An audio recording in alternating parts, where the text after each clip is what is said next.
Welcome, everybody. I'm Barb Atwell. This is the oral history event on December 4th, 2021.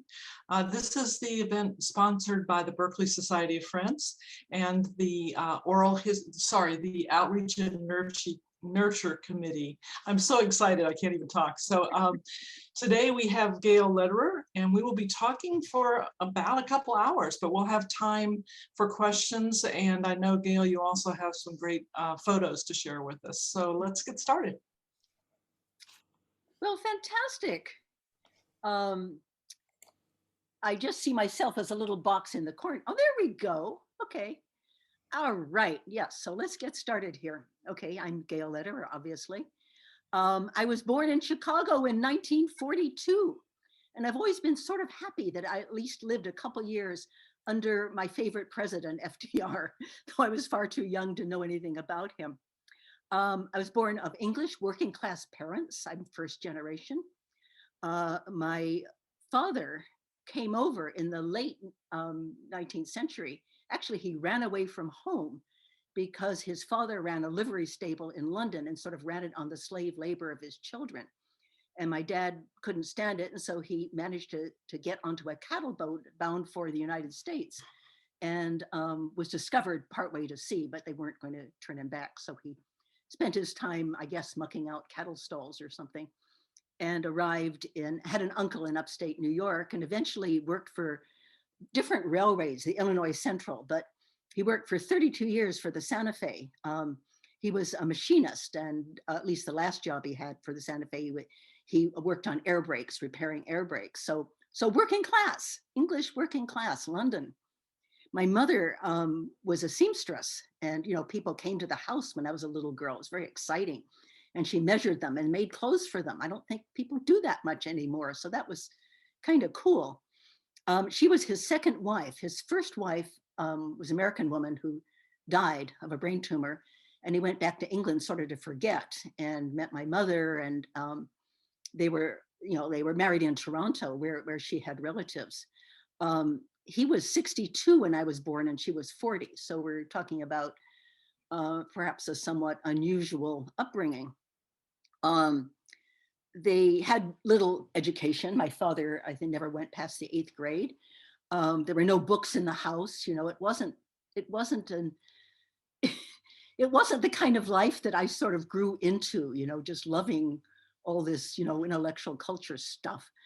Any rate, but I had a free pass on the railway until I was 18, and I loved trains. I still love trains. So that was all cool. I loved my mother phenomenally. She told me stories. She had these continuing online stories that she told every night, night after night. And I got to make up parts of them. She'd say, okay, and we have a horse now, what color horse, and I'd do all that. And I did the same thing with my grandchildren. I just sort of focused back on these wonderful, wonderful memories of my early childhood. And she read to me, even though I said we didn't have books in the house, but she read me Heidi, and I was fascinated by Fraulein Rottenmeier and how horrible she was and all this stuff. So I guess we did have some books for sure.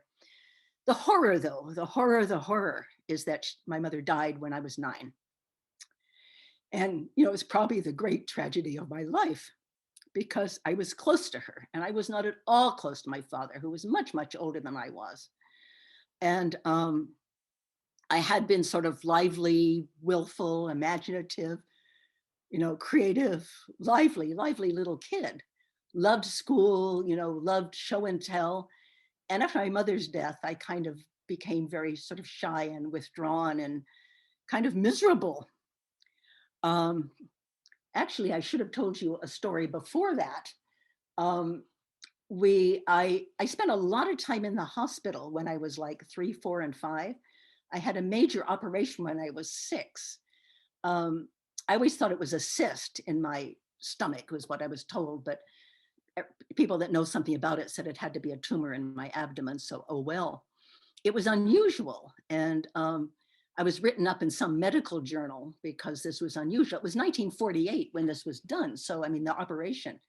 So it was an unusual thing. And I remember doctors coming to my house to sort of look at the scar and all that. And I remember one of them, a rare woman doctor in 1948, looking at my scar and saying, "Oh, it's like little leaves on a tree." And I just hated her. I just didn't want to talk about my scar. But being in the hospital was difficult because this was in the days when parents were allowed to visit their kids, or anybody was allowed to visit their kids, only for 2 hours in the afternoon. So most of the time I was there in a high-sided crib all by myself, and I hated the nurses profoundly. They wanted to take this feeding tube that went from down my nose into my stomach or wherever. Anyway, they wanted to take it out whenever my parents visited because it's ugly and it hurt to take it in and out. It wasn't too bad when it was there. And I just hated them, just any sense I have of oppression probably goes back. I felt so oppressed. My mother, every time she visited, both parents visited, but my mother always brought me these Hallmark cards that had like a little feather on it and a little sort of nursery rhyme, Bobby Shafto's gone to sea, silver buckles on his knee. He'll come back and marry me. Pretty Bobby Shafto. I remember that one vividly. And so she'd read them to me several times. I would memorize them. And then I would make up stories as I sat there or lay there in my hospital crib. And I learned to read. I learned to read well before I went to kindergarten. And both of these stories, being isolated in this hospital and then losing my mother at such an incredibly tender age, are horrible. They're horrible, and I wouldn't wish them on anybody. And they are great tragedies in my life. But I learned things. I learned to read. I learned to make up things, to be creative and imaginative, and to survive more than anything.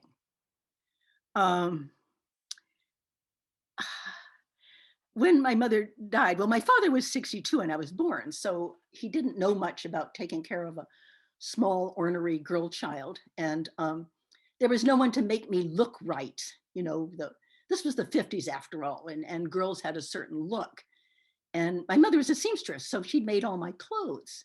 So I continued to wear these clothes, even though they were getting much too small for me. And I had this one jacket that I named Fluffy, and the sleeves, were up to here. And, I just couldn't not wear this. It was mother. So, kids made fun of me and all the rest of that. And so I became, shy, withdrawn, stubborn, arrogant, though still convinced of my own superiority to anybody and anything. I had a real stubbornness that grew out of all this, which in many ways stood me in good stead, in many ways did not, of course. I kind of chose to be an outsider. I kind of played on my peculiarities, especially like in junior high. I mean, junior high is hell on wheels as far as I'm concerned. I taught junior high and didn't mind teaching at all, though I much preferred it when I managed to get up to high school as a teacher. But junior high is hard. And of course, this is the 50s. This is, I think my mother died in 51, or was it 52? At any rate, and this is working class. We moved initially, as I said, I was born in Chicago, and when I was 7, we moved to Long Beach. They only stayed there a year because I seemed to be prone to pneumonia. And then we moved to Fontana, which is the home of Kaiser Steel and Hells Angels, and is sort of in the desert about 60 miles east of LA, near San Bernardino, all that. And any rate, there's nobody sends a kid like me to a therapist or anything like that. That's not what was done. And nobody talked to me about my mother. I can remember being told that she was dead. She was in the hospital a whole lot towards the end, the last year of her life there in Fontana. And so I was taken to see her every other day. And so I was kind of used to not having her around all the time. But at any rate, across the street from where I lived was my best friend's grandmother and her aunt and uncle. So the grandmother, named Nellie, came over to tell me that my mother had died. So here I am standing on my front lawn, And Nellie says, your mother is dead, or however she said it. I don't know how she said it. And I just sort of stood there looking at the shorts I was wearing and my bare feet on my lawn, and so on and so on. And Nellie said, she's taking it like a little soldier. And I knew at the time this was ridiculous, that I wasn't taking it at all. And I just sort of didn't think about it. And little by little, it sort of came to me. I'd realize she's not going to tell me stories anymore. We're not going to get to the end of Heidi and find out what happens. It was sort of this little by little stuff and maybe that's a survival technique, to not be totally overwhelmed by something, but take it in little gulps or something. Anyway, the real help that I had in all this was my best friend, Bonnie, whom I met in the third grade. I was Gale Jennings, she was Bonnie Harrison. So H-I-J, I sat right behind her. And we became very, very close. She was an only child also. I mean, actually my dad, there was two half brothers by his first marriage, but they were way older than I was and had children of their own. So I was in essence an only child, and she was too. And we became extremely close, though we never talked about my mother's death. Apparently her mother put her up once to talk to me about it. And she said something like, gosh, Gale, I'm sorry your mother's dead. And I said, oh, that's all right. Let's go play such and such. I did not want to talk about it. And we played many, many such and suches. We played imaginative games. We invented plays and put them on for the neighborhood children. We made my forefather sit in a table in the lawn and served him what we said was a restaurant meal, with a menu and everything. We visited the local duck farm and collected feathers and painted them and sold them to the neighbors. We invented games. We had one called Cat Prison, where we had to get out of this enclosed place, and the cats were attacking us. I don't know why it was cats. I love cats now. Any rate, we read endless horse and dog books. We'd get the local library, you were allowed as a kid to take 4 books out every 2 weeks. So we each did that, and we read them several times and traded them back and forth. So we became really connected. And even though we never talked about my mother's death, this is probably what got me through it more than anything else. Someone whom I felt that close to, because I certainly didn't feel close to my father or to any of my other friends, not that way. I had friends on my street. I didn't have any friends at school because I was weird. Any rate, very imaginative, both of us. In third grade, we had, after you finished your work, you got to go in the back and paint on these great big easels, on butcher paper. And I never got to do that if the issue was math, because I never could do math and still can't. But other things, reading and writing and all that, I was whiz.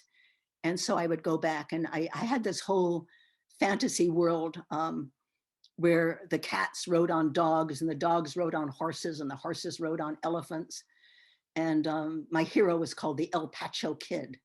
And so I would paint all these big pictures of my fantasy world. As far as religion goes, I went to something called the Community Church, which was sort of an interdenominational Protestant thing. I really don't know why I ended up there. I didn't go with my father, I know. Maybe I went with my mother before she got so sick. I don't remember. And I liked going there. I liked Sunday school. I liked everything. I liked singing in the the choir and stuff. Not that I could sing. I still can't carry a tune. I read the whole Bible by the time I was 10 because I could read. I really could read. But I created all my own altars and rituals. I had like Christmas, I'd collect Christmas tree needles and I would eat one a month for 12 months, except I never made it much past 4 or 5. I loved fire. I'd get these, metal pie pans and put different things in them and burn them. And I'm not quite sure what all that was about, but that was probably something that was closer to religion than just going to the community church.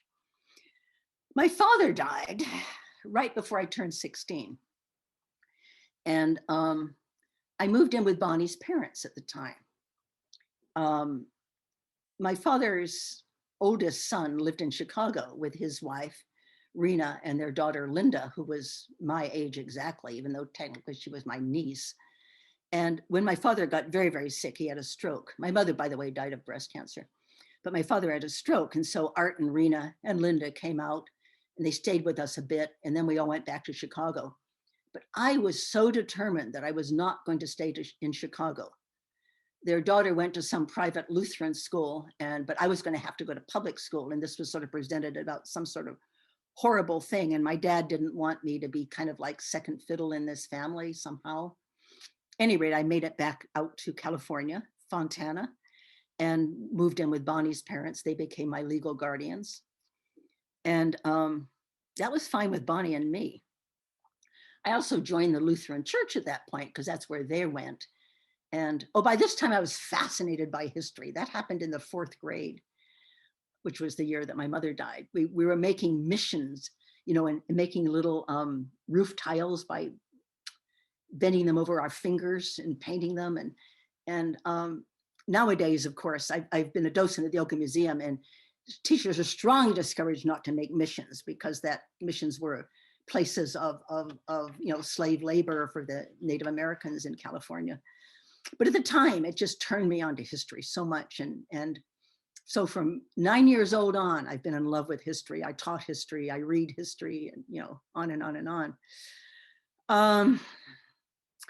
Yeah, so here I am in high school, and I no longer look weird. I've sort of figured out how to sort of fit in, but I still have a reputation of being weird because of everybody, small town, My favorite teacher in high school was named Mr. Sanford, and he'd actually gone to UC Berkeley, which seemed very exciting. And he once said to the whole class about me, I don't know why, that you're the smartest kid in the class. This is a hick town. Everybody here's hicks, you get out. And I was deeply impressed by this. I was embarrassed to have him say it to the whole class, but I was quite convinced it was true. I've generally thought I was one of the smarter people around. I hate to admit that, but yes, that's my arrogance. Any rate, I applied to go to UC Berkeley, partly because of Sanford, whom I really did like. And partly though, because I'd gotten really interested in atomic energy and all that kind of stuff. Not that I wanted to go into it at all, because it takes math and I had no math and have never had math. But I knew that, about the Lawrence Berkeley lab and all this, and I was fascinated by all that kind of stuff. I got fascinated partly because when I was in the 6th grade, the summer after my 6th grade, my 6th grade teacher went around to the houses of ex-students selling encyclopedias. And we bought one, my dad bought one. And any rate, I started with Encyclopedia A, so I'm reading all this stuff about atomic this and that. So by the time I made it to UC Berkeley, I was no longer at all interested in that. I was interested in history. I took a grad trip between my senior year in high school and college by myself on trains. And I went to visit my Aunt Days, who lived in Canada on the Georgian Bay. And, it was fascinating. I've never had a lot of physical fear. I can, in my backyard in Fontana where we lived, there was like this big cement slab that I think was supposed to be a garage, and no one had ever built a garage. And I used to think that this was a good place for spaceships to land. So I was scared of like spaceships and aliens and terrified of science fiction movies and things, though I came to like science fiction books a whole lot. And Bonnie was always scared of burglars, and I was always scared of things like spaceships. But at any rate, going to Canada all by myself on trains, I just thought this was just the most wonderful thing in the world. And, meeting people and talking to them and spending the summer with my aunt, and then coming up to Berkeley. Oh my God. It was life. This was Berkeley, 1960 of all things. I could really invent myself, I was unknown. I lost my shyness. I just loved my classes, especially history. My gosh, people besides my best friend like to talk about ideas. Bonnie told me that, she took all these philosophy and psychology classes in college. I never did. I took history. But she was saying that that things that we had talked about, like I can remember we got really, really excited, if how does God and evolution work together? Do they contradict each other? Because I still believed in God then. And we finally decided that God created the world through evolution, and the different stages where we tried to parallel them to the different stages in Genesis and all that. It's just, we were really inventive. Anyway, so here I am at Berkeley, and I'm just having this wonderful time. I took Russian because I'd started reading the Russian novels and I wanted to read them in Russian. I never got that good, but I loved taking Russian. I'm not very good at languages, but Russian's fun. One of my teachers told me that I had a pretty good Russian accent. If that's true, that's amazing because I've got a terrible French accent. But she said I sounded like a Russian from the provinces, not a Russian from Moscow. Anyway, so I did take one English class. We all had to take one beginning English class. And, my English was good enough that I didn't have to take Bonehead. I took, I don't know, English 101 or something. And we read The Education of Henry Adams, who actually is a rather horrible person with rather horrible attitudes, which I found out much, much later. But God, could he write? And I read this book so slowly because I was so fascinated by all the things he described and the way he described them. And so it just took off, and I read Melville. I mean, I loved Moby Dick to this day, and Virginia Woolf and Conrad. I mean, I loved Joseph Conrad. So it was like I was starved. And, Berkeley, I loved Berkeley. It was old, historical, beautiful, intellectual. Someone like Baron Fontana, I just drank this stuff up. It was like, okay, so one of the things you could do at UC Berkeley is sign up to go and usher at events in San Francisco. And then you could see them for free, ushered, you stood at a door passing out programs for, 20 minutes, and then you got to sit somewhere. So I went to the Actors Workshop production of King Lear.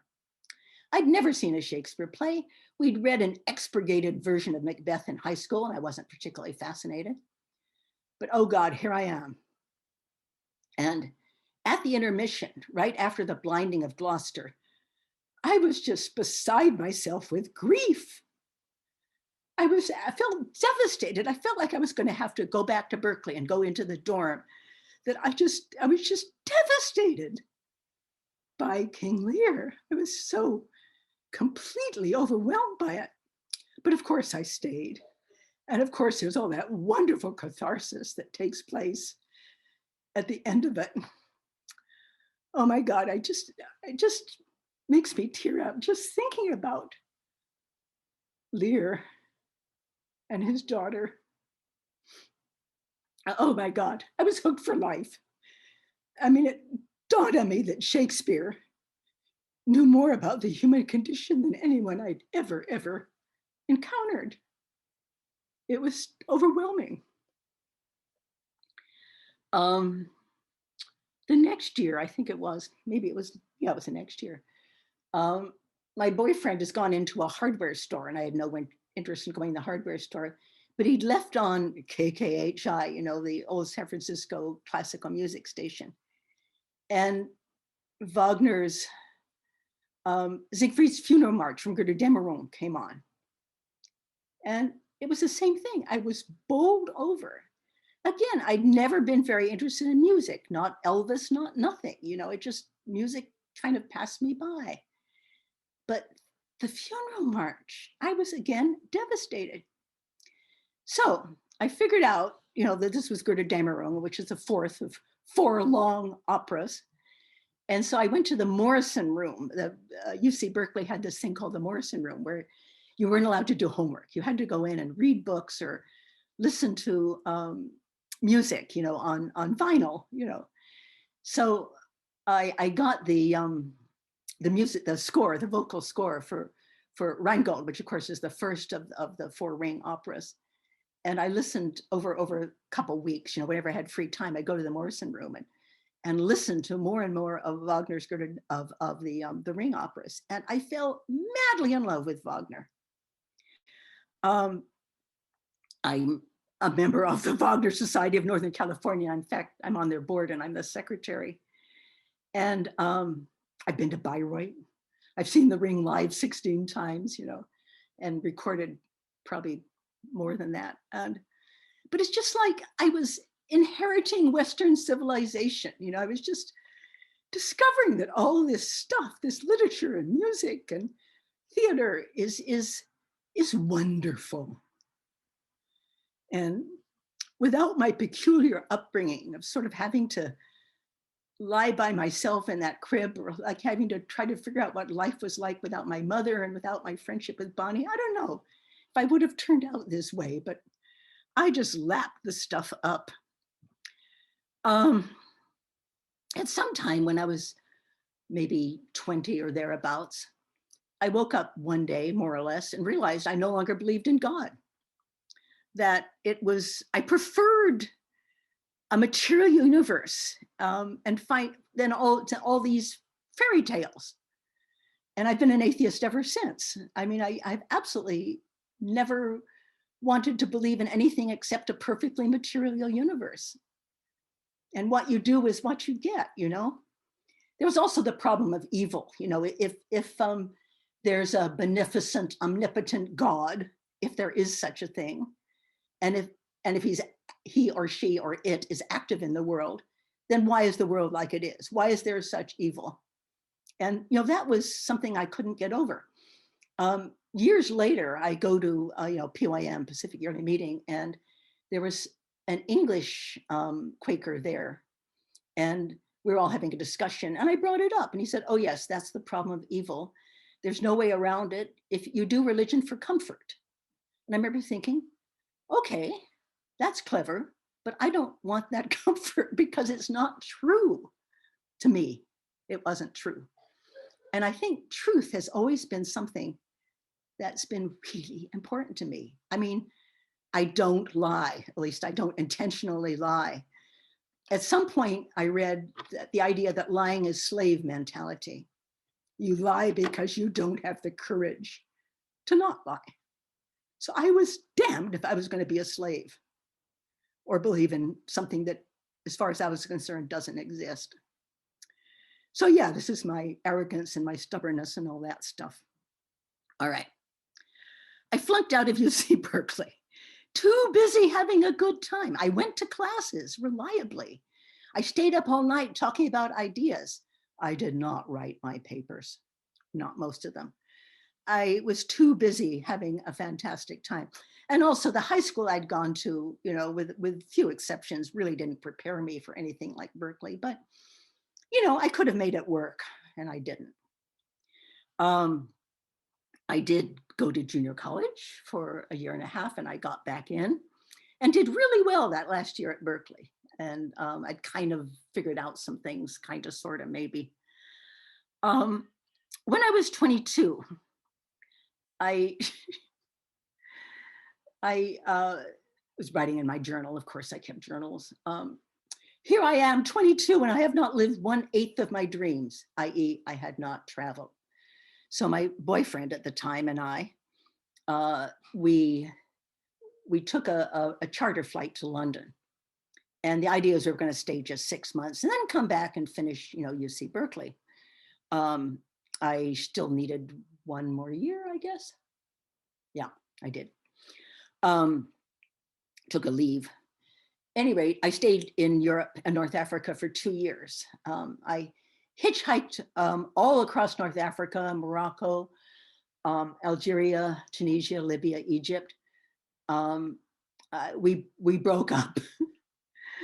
I would go from youth hostel to youth hostel and, team up with some guy just to hitchhike to the next place. Because a guy and a girl hitchhiking together, at least in those days, that was good. Anybody would stop because, especially in North Africa, because they was intrigued by seeing this foreign woman standing out there with her thumb in the air, and the guy was for protection. And so I did a great deal of this completely safely, had fascinating experiences. Lived 4 months in Morocco. I loved Morocco. I just loved Morocco. I lived with this Moroccan family for 1 month and traveled with this guy to his family in the other side of the Atlas Mountains in the Sousse Valley. Oh my God, that was fascinating. They one night they were all playing these drums and dancing. And I danced with them. I mean, I didn't know how to do the dance, but I got up there and with the women, you know, and we danced in this circle and went back and forth. And it was just, I mean, I don't know what was going on really, but it was just fascinating. I felt like I was in this really interesting, obscure, to me, they're Berbers. You know, the Arabs live on the coast, but further inland, they're Berbers, the older inhabitants of Morocco. And at any rate, they were kind of fascinated by me. I was fascinated by them. And the next day, they brought all the other neighbors and things in this small town where I was, because I was trying to describe what had happened. And Mouli Ali was the oldest son in the family. So I would go, Mouli Ali, boom, boom, because they were playing all these oil drums.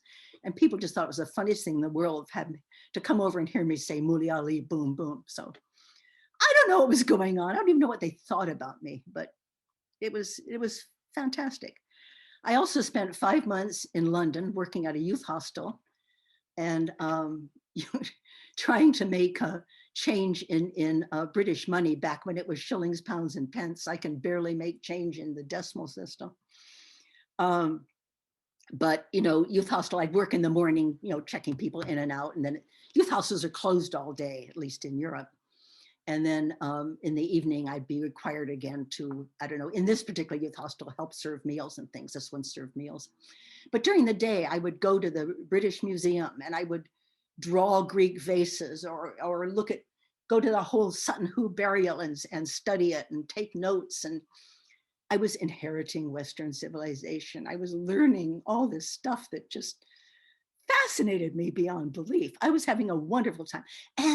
And this was in the days when you could stand in line and go to the most wonderful theatrical and opera and everything else. I mean, I saw Fontaine and Nureyev dance. I saw Sir Laurence Olivier play Othello. I mean, I saw Maggie Smith in Much Ado About Nothing. I mean, you name it. It was unbelievable. Oh, and I finally saw The Ring live for the first time, heard The Ring live for the first time. In 1964, right after I'd hit London. And so I'm standing through it, right? I'm standing at this whole thing, you know, and these operas are long. I mean, Götterdämmerung is like 5.5 hours. And so with the intermissions. So I'm standing there and it's the last act of, waiting for the last act of Götterdämmerung to start. And this guy's walking out and he has to leave early. He had a ticket and said, but, you know, going past to all the standees, who wants this ticket? I said, I do. So I grabbed this ticket. And so I got to sit down, 3rd row center for the last act of Götterdämmerung. I was in 7th heaven. It was, oh my God. Anyway, so I was having a wonderful time in London, which is a great place to have a wonderful time in. And I met all these fascinating people. And of course, this is London, you know, with the whole mod scene and the Beatles are up. I saw the Stones. I've never seen them actually perform, but I saw them leaning out of the window of a hotel in Newcastle. And I love the Stones, by the way, I like them. But I finally started getting into popular music, you know, with the Beatles and the Stones. Anyway, I worked for 3 months at a youth hostel in Copenhagen. That was great. And, you know, just had a wonderful time. Finally, going across North Africa, I'm in Algiers, right? Now, Algiers had only just had its revolution and kicked the French out, only just.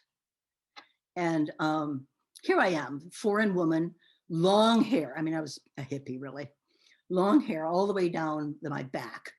And I'm walking down the street and this guy's walking the other way and he runs his hand all the way down the back of my hair, you know, to my tailbone. And I am offended deeply. And I turn around and I glare at him and he makes these noises. And for the absolutely only time in my life, I literally saw red and I started pounding him. Now, you know, 90-pound weakling, well, I don't know, 120 pounds. And this great big guy, what do you think happens? He clobbers me and throws me down. And I get up and go after him again. And the same thing happens. And then I'm aware that there's this whole circle of people all around me looking at this fight. with this foreign woman. They probably thought I was French and deserved to be beaten up. Any rate, so I realized I had better stop doing this. So I got up and I ran and I ran and I ran. And after several blocks, I realized I was screaming at the top of my lungs. Finally, I stopped. I was not seriously damaged. And it did not stop my desire to travel and go to strange places and to hitchhike and do all this stuff. I mean, in a way, it was interesting. The only time in my life I've ever been beat up. Not that I recommend it. And I brought it on myself. I mean, I should have known better. Any rate, so bit of a risk taker. After 2 years, I was back in London and I was working in a pub. And any rate, one of the people that came into the pub was organizing a charter that was going to go to New York. And they got me onto this charter because it was really kind of time I went home. So I did. And I spent a year in New York. And I worked in the Domino Sugar Factory in their quality control lab, which was really funny.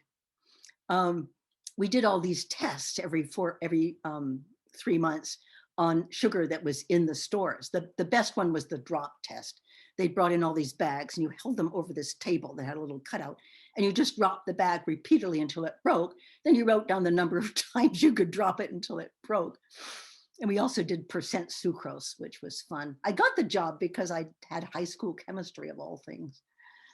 But it was an amusing job. And New York was wonderful. I mean, gosh, this is New York in 1966. This is full of all that exciting stuff. And so plays, operas, museums, art films, history, activism, counterculture. I've never been much of a druggie. Partly I've never learned to smoke. So, pot has never done it for me. I never wanted to learn to smoke. It seemed stupid and expensive a thing to do. I mean, at the time, people didn't know how unhealthy it was for you, but I just never could see. I knew people that just spent all this money buying cigarettes and I just didn't want to do it. I had other things I wanted to spend money on. But I did try LSD and I had one totally fascinating trip where I seriously didn't know who I was.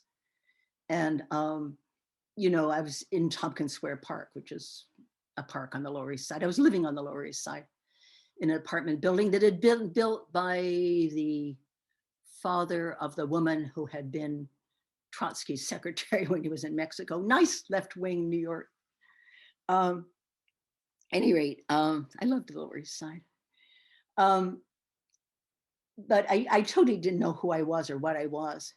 And at one point, I'm sitting on the edge of this 12-story building with my legs dangling over. Now, I am acrophobic. I am not good with heights. I'm far more scared of heights than I am of spaceships. And my boyfriend at the time somehow got me to go lie down and look at the clouds. And I thought the clouds were these knights fighting each other. And eventually I was looking at the lights were coming in all these buildings and I was busily trying to figure out there was some principle under which people go into these buildings and finally I said, oh, it's male and female and big insight. No, I don't think you get big insights on acid. And 4 times, that was it. I had kind of, for like 6 months afterwards, I kind of see these paisley patterns in when I closed my eyes when I was really tired. I said, no, I'm not going to mess up my brain. Done with that. So no, that was my brief experience with drugs, a little bit of acid in New York, 2 trips to be exact. All right, came back to Berkeley, got in, graduated, did very well. Went to UC Riverside for grad school, did not do terribly well, transferred to the University of Chicago, where I had a nice fellowship there. I had a Ford Foundation fellowship, in a PhD program. And again, fantastic time intellectually and socially.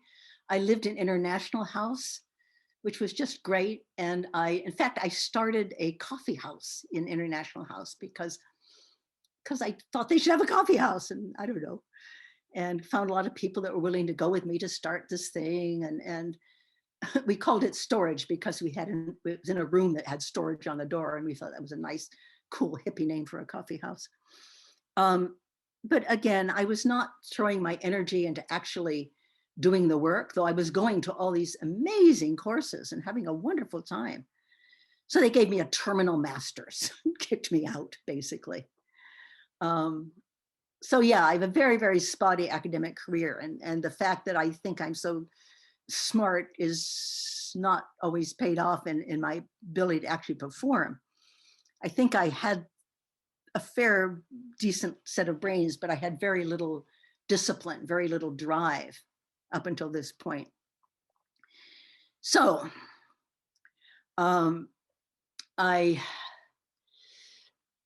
was a counselor at Josephine Duvenick's summer camp, Hidden Villa, the year before I went to the University of Chicago, and then afterwards, a total of 3 summers, actually. I guess it was 2 years before, and the year after I came back. And Josephine was probably one of the 3 really, really big influences on my life, besides my mother and my best friend Bonnie, who, by the way, I'm still very close to. She lives in Florida now, but we Skype all the time and on. But anyway, so Josephine was amazing to me. She probably turned me from this kind of weird, kind of inheriting Western civilization. Let's see how much I can learn. Let's see how many weird things I can do. She probably turned me from that into a life of service. And God, I loved Hidden Villa. I loved Josephine. God, I loved Josephine.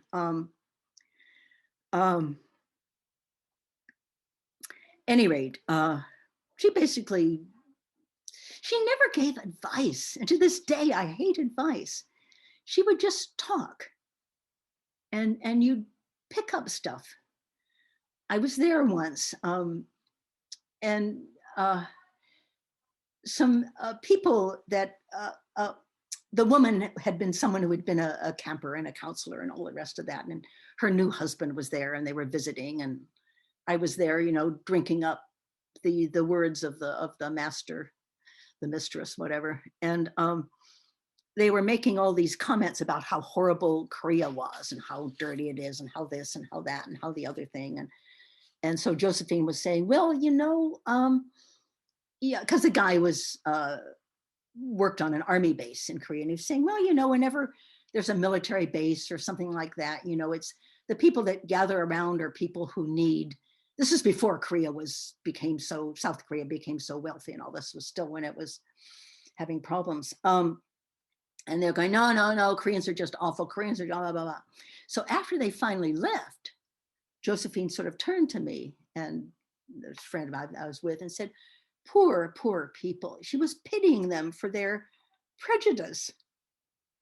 And I just thought this was a fascinating way to be, this sort of willingness to, she also told stories about, she married in 1913, and she and Frank did a trip around the world, and they did go to Korea, and she's telling stories about Korea and about how fascinated people were by her. Great big blonde woman with hairs on her arm. And of course, Koreans, like many, Eastern peoples, don't have a lot of hair on their bodies. And so they would come and kind of pick the hairs off her arms and things. So she was just telling all these warm and friendly, fuzzy stories about Korea. And then after these people left, she was pitying them for their ignorance. I was so impressed by her. At any rate, so I decided to go into teaching. I'd been planning to be a university professor, obviously. I was in this PhD program, teaching history, of course. So now I'm going to be a high school teacher. And so I go to San Francisco State into their credential program. And meanwhile, at Hidden Villa, I'd met this guy named Tom Lederer. Yes, I did marry him. But I think I was a lot more fascinated by his parents than I was with him. His parents were both, again, European born, in this case, German and Austrian. They were Jews, who had fled Hitler. Hani, his mother, was Vienna born and bred, and had come over at age 18 with her mother and her 2 sisters, and settled in San Francisco, and had put together a catering business because Stephanie Hirschberg was a brilliant pastry chef, like as many Viennese are, for heaven's sakes. And the father any rate, Wolfgang, his father was a conductor, a classical music conductor named Felix Lederer. Any rate, I met Honey and Wolfgang, and I just fell in love with these fabulous cultured European people, and they liked me because by then I had traveled extensively and done a lot of theater and opera and reading and on and on and on. So we hit it off beautifully. I was married for 12 years. We did, the 7 good years and the 7 lean years. We started out pretty well. We didn't think we wanted children. I mean, I figured half the world could have children, half, women can have children. And that was just too easy. So I wasn't going to have kids. We traveled very well together. We were both teachers. I taught in San Francisco history, and he taught in Fairfield English. We lived in Berkeley, and that was sort of halfway in terms of the commute. He had longer to go, but he had no traffic, and I had, to get myself over to San Francisco, which I did initially on a bus and then on a jitney, and eventually on BART once BART was built. But I don't know, I was too stubborn. I was too weird. I was too probably marked by my interesting upbringing, if you want to call it that. And Tom was much more into being more, I think I was afraid of losing my independence, of losing my character, losing my self, my identity by being married. I found it difficult. And he wanted, to have a joint bank account and all this stuff. And I was too used to being independent. I was just too stubborn, too cussed. We did well for quite a while. And we started doing less well. And at that same time, we decided to have children. I'm not sure why. I think in my case, it was because the marriage was clearly having trouble. So go ahead and have children when your marriage is in trouble. Why not? It's a well-known solution.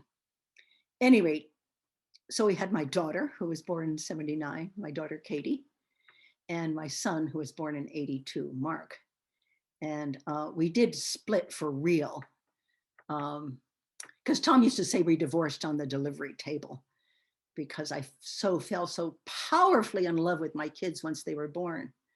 And again, I mean, the whole idea of not having kids, I can't imagine not having kids. they're the single most important thing I did, far more important than seeing the ring in person or anything else like that.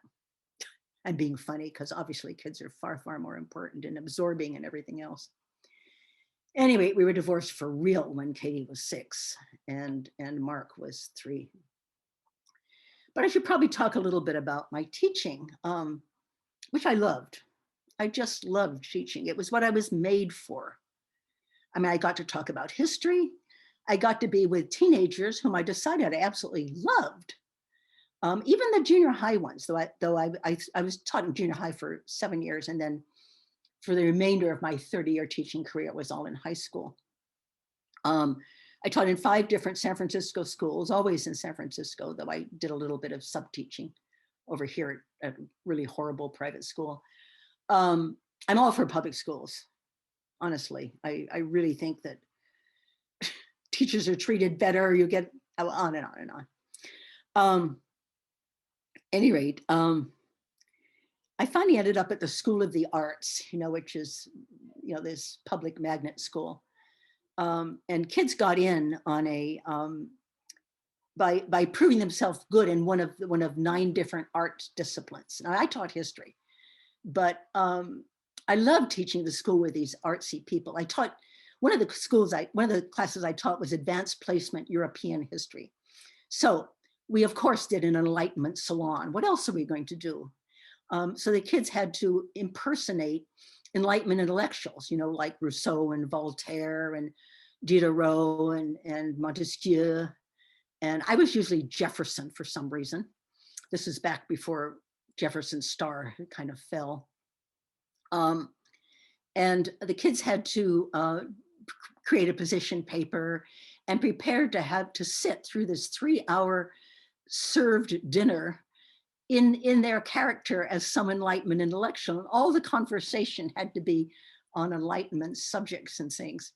And the meal was served by my 11th graders, my US history students, who did it for free and did it for fun. Most of them because they were going to take European history the next year and get waited on, mainly because it was just a fun thing to do. And we started doing it at my house, but that was sort of got complicated because I live in East Bay. And so we do it at some student's house.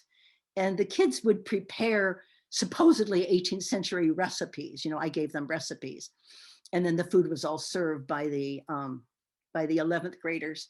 And we just had a wonderful time. I mean, this became a reputation. You take Lederer's European class and you get to do a European history salon. Now, when my own kids, Katie and Mark, were little and we were still having it at my house, they called it Mama's Saloon, which I thought was really funny. And they would dress up in these, Renaissance fair type costumes and be serving men and serving wenches, as my US history students did too. So I just did all these weirdo, fun, creative things. We always did debates. I would do debate teams, put 4 kids on each team, and then I would encourage them to dress up. Oh, in the Enlightened Salon, they had to dress up too.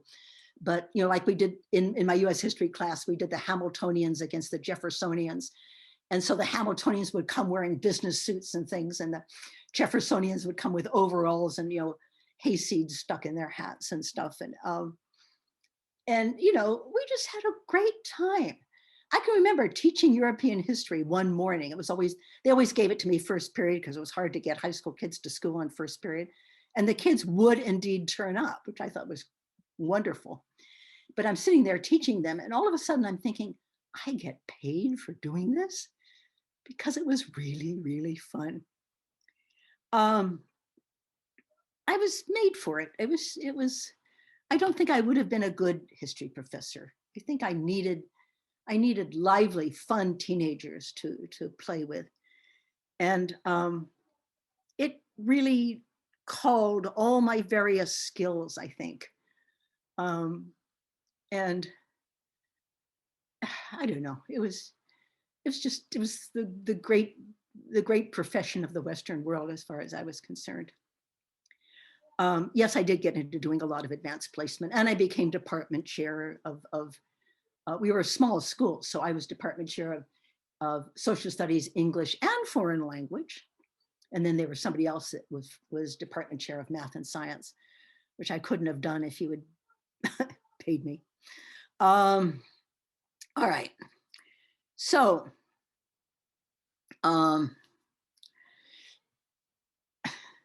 my poor kids, I mean, I don't think they suffered too much. I'm still sort of wildly intellectual. I remember reading Virginia Woolf, reading To the Lighthouse while I'm in labor with Katie. And while I'm nursing her, I remember reading War and Peace for the second time. I just read it recently for the 4th time, I mean, maybe about a year ago, and I still think it's the greatest novel ever written. In 4th grade, one of the teachers called my daughter a very enriched child.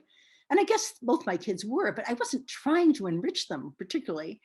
I was just trying to do things I wanted to do and just dragging them along with me, basically. We traveled a lot. I mean, both my kids had been to Europe before they were 10. And Yosemite, of course. We became big Star Trek enthusiasts. We became Trekkers. We went to conventions. I made them uniforms. I made myself uniforms. We went in uniform. And, you know, the whole Trek universe was something in which we spent a lot of time. Later on, I got involved in neo-paganism of all things, and I probably should not have dragged the kids to that kind of stuff. I don't think it hurt Katie at all. I think it probably did damage Mark in certain ways, but we can talk about that later. So kids did not limit me. I mean, of course, there are many things I didn't do because I had kids, and I certainly spent a lot of time with them. But I also spent a whole lot of time with, I think my grandkids just came home. I also spent a whole lot of time with my own students. I mean, with my, reading essays and, this is where I learned discipline. There's no way you can walk into a high school classroom without being fully prepared unless you, there's no way it works. The kids will eat you up, eat you alive. So, all right, Quakers. I should say something about Quakers. Obviously, Josephine Duveneck was Quaker. And I did go to a Palo Alto meeting with her once, and I was bored out of my skull. But later on, when my kids were little, and when my marriage was basically on the rocks, I kept thinking about Josephine and thinking, well, if Quakers meant something to her, it's probably going to mean something to me. I'm in a better position now. So I come to Berkeley meeting, and I left my kids at home with my ex-husband, who grumped, who's still my husband at that point, but he grumped terribly about my going off and leaving. But at any rate, here I am. And I'm sitting there. And this old lady stands up. Oh, Laura Magnani was there with Zach, who was like about 3 months old or something. And he started crying. And so she took him out. And this old lady stood up and she says, little Zach was telling us about the universe in the only way he could. And I feel lessened by his departure. Well, I started to cry. Tears sort of soundlessly just running down my cheeks. I thought, oh my God, someone feels lessened by the departure of a crying child. I've got to get to know these people. And so I came back. Someone subsequently told me that this may have been Maud Powell, I don't know. Because for a long time, I just came from meeting and then had to go running home because my ex-husband was grumping about my leaving him alone with the children and all that stuff. But I was hooked for life. So Quakers became a place for service, as well as teaching, but another place for service. So I served on all kinds of committees. First day school committee was the first one, obviously. Oh, and I've been on nominating. I've been clerk of nominating twice. I've been clerk of M&C twice. I've been on kitchen committee forever, as a lot of you remember. I liked kitchen committee and clerk of kitchen committee. I don't know. And I loved coming to meeting. I just loved sitting there. And I talked my bloody head off in meeting, I think. I never talked unless I really felt strongly moved to talk. And obviously I'm a person who talks easily and went into a talky profession and all of that. But I usually said things at meeting that were deeply moving to me. And I often got all quivery and stuff.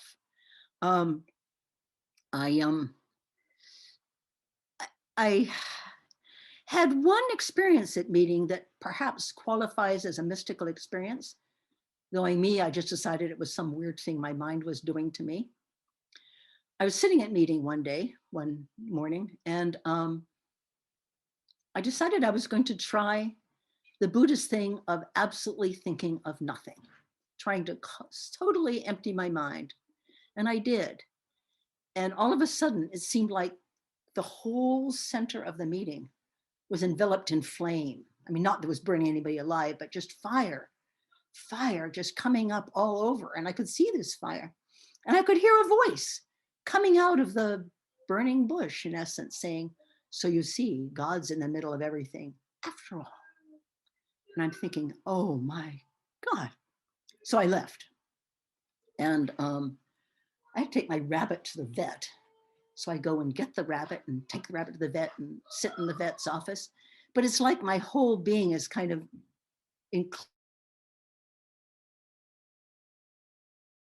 totally out of touch with reality. I mean, I really felt like I'd been sort of shoved into some sort of other world, alternate universe. I don't know. I remember telling Laura Magnani about this, and I remember her saying, yes, that was a mystical experience. And I was going, So I decided, no, it was just my weird I don't know, mind doing something to me.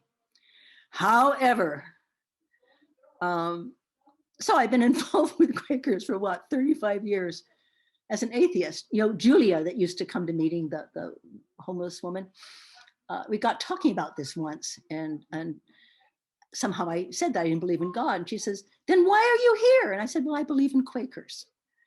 She thought that kind of explained the thing. Well, I realized that I have babbled on for a whole hour. So do you want to take a little break for a bit? You know, okay, my daughter went to Evergreen State College in Washington. And she took this program called World War II, where it's taught by like economics professor, a history, European history professor, and American history professor. So it's they do this whole kind of neat teen teaching stuff. And it was really good for me that she was in that, because I don't know if you've had this problem that someone that you love very much, you're on the phone with them and you just can't think of a thing to say beyond, oh gosh, how you doing, you know? So it was really great that we could talk about history on the phone. She eventually went to Vienna as an au pair after she graduated from college, because she thought she was going to go into Holocaust studies and wanted to work on her German. She ended up not doing that. She extended for another year for an au pair because she was just having such a great time living abroad. And then she met Marty, who she did eventually marry, and who is probably somewhere in this house right now. But she got a master's degree in international relations over there because she wasn't sure that it was going to work out with this guy, but she didn't want to do au pair anymore. And so at any rate, and then she worked for an NGO that did renewable energy for third world countries, and she got to go to a climate conference in Bali. So all this really, really cool stuff with my daughter. You know, she had 3 children in Vienna. If you're going to have children, do it in Vienna because they take phenomenal care of you, give you all kinds of maternity leave or parental leave, really. She stayed 9 years. And then she and Marty came to Canada, where he's a Canadian. And when the oldest boy was 3 and when the twins were 1, the oldest boy is now 13 and is in high school, because they start high school at 8th grade here. And the twins are 11. And any rate, so that's my daughter. My son, on the other hand, did not finish high school. Just got tired of schooling. We put him in a private school, even though I just went on and on about I didn't like private schools. You put him in Maybeck, which is supposed to be very sort of warm and friendly and touchy-feely. He hated it. Any rate, he got arrested for possession. Thank God it was a possession and not sales, though he was indeed selling. He got put into a therapy group where he made very good friends with people in the group, including with the group leader, and then seemed to sort of lay off drugs for a while. He was into Burning Man. He went for 11 years and organized, his group was called Outpost 23, and he was always in charge of shade structures. And if you know anything about Burning Man, it's in the Nevada desert. It's hot. So shade structures are important, even though people party all night and sleep all day. So, I mean, he was very creative. He eventually put together a cat sitting business and had a couple of employees and would go and, you know, take care of people's cats when they're on vacation. Very well organized, tremendously well liked. He had people who would call him, you know, not for the half hour, which is usually the amount that they paid for, but, you know, just to give their cat shots or something, because, you know, he was put together a very nice business for himself. Any rate, he died of a drug overdose 2 years ago, 5 days before Christmas. Probably all of you guys know this because we had an absolutely lovely memorial for him February before last at Quaker meeting. I mean, at the meeting house. It's just devastating. I mean, he's 37, he's grown up, but I blame myself. I should have been more aware. I should have known what he was doing. I mean, I knew he had done drugs, and sometimes I would call him up because we talked a lot on the phone. He was very chatty. In many ways, he was easier to get along with than my daughter, who can be very edgy. Mark was always sweet. He was a really, really fine human being. But I call him up sometime and he'd sound weird. And I say, Mark, you on drugs? He'd go, no, no, no, no. I just woke up. I was up late last night. Or, yeah, I had a bunch of friends over and, we were drinking a bit, or, oh, we were just smoking pot, which was certainly legal by then. So it's that and the death of my mother are doubtless the two great tragedies of my life. One happened to me and I was a kid and I couldn't do much about it, but I can't help feeling that this was something that I could have done something about. It's devastating. It's I think about it all the time. At any rate, if any of you went to his memorial, it was amazing. A lot of his friends came. He had a huge circle of friends. People loved him, and they got up and during the memorial and said these lovely, lovely things about him. And one of them afterwards wrote up the whole thing and said it was Quakers meet burners, Burning Man, which I thought was wonderful. It was healing. It was a wonderful event. But, my God. That does get ahead of the story, but somehow I'm talking about my children. I kind of wanted to put that in a little box. I should probably get back to my story. I taught 30 years. 5 years I took off in the middle of it when my kids were little. Actually, I got laid off because everybody was getting laid off. It was what was going on at the school district. But I got back in and on and on and on. Any rate, I finally decided to retire because I felt like I was maybe not quite as sharp as I had been. And maybe it was just time to go do something else. So I retired in 2008 and I joined the Peace Corps because I'd always wanted to join the Peace Corps. And I didn't do it back when I was, partly because my whole college career was so weird. I mean, I spent 8 years getting my bachelor's degree because I was in Europe and New York and flunking out and all this stuff. So I didn't do it when most people do it, which is right after college. So I was going to do it. And at this point, you can show the Peace Corps pictures. There we go, yay. Okay, this is me in Azerbaijan. Well, okay, this is me in Azerbaijan, but this is a scene I'm looking at. I'm in the audience. This is my induction, or the induction of my particular group. We were AZ7s, which meant we were the 7th group to ever go to Azerbaijan. Azerbaijan, as you may not know, is on the western banks of the Caspian Sea, with Iran to the north and I'm sorry, Russia to the north, Iran to the south, and a little bit of Turkey and a little bit of Georgia. So it's Shia Muslim, though it's very non-practicing. I mean, there certainly are people who practice, but like you don't hear the call to prayer, the wonderful call to prayer that you hear in so many Middle Eastern countries. And but Azerbaijan was taken over by Tsarist Russia back in 1820, and then of course it was actually free for 2 years, towards the end of World War I, and then the Soviets take over. So it's very secular in many ways, but they are Shia Muslim, which is interesting. And I think part of the reason that the Peace Corps sent me to Azerbaijan is because I've had all this history of going across North Africa.